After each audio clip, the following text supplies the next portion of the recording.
16 minus 9 gives us 7 times 14 minus 7 gives us 7.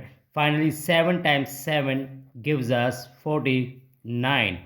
But this answer is not correct,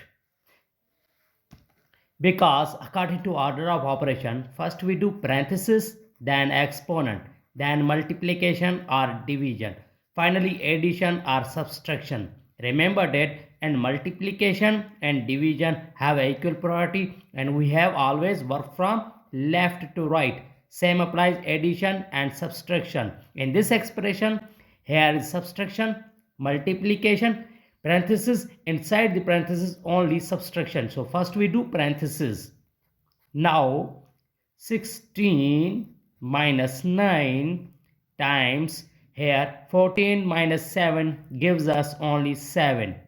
Now 16 minus 9 times 7 gives us 63. Finally, subtraction.